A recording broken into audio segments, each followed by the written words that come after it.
Labdien! Šajā video pamācībā aplūkosim, kā iestatīt savus Windows XP tīkla kartes parametrus, lai izmantotu internetu Āzenes ielas 22 un 22A kopmītnēs.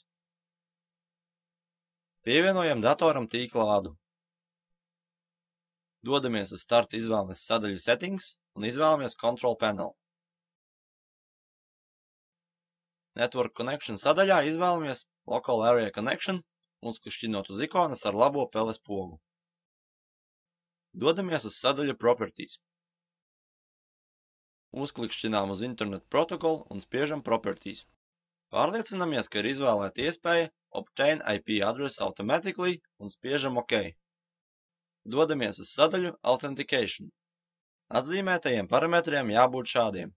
Šajā logā izvēlamies Protected EAP un spiežam Properties. Pārliecinamies, ka pie parametra Validate Server Certificate nav atzīmējuma, un atzīmējums nav arī pie autentifikācijas metodes Secured Password konfigurācijas, jo šādā gadījumā sistēma internetā mēģinās ielogoties ar jūsu datora lietotāju vārdu un paroli.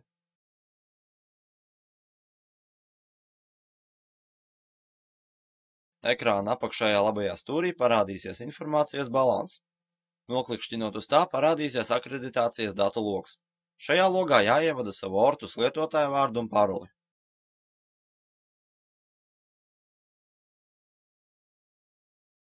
Esam veiksmīgi iestatījuši tīkla karti. Paldies, ka skatījāties! Ja rodas papildus jautājumi, tad sūtiet e-pastu uz RTU IT lietotāju atbalsta centru it@rtu.lv vai zvaniet pa tālruni 67 08 99 99.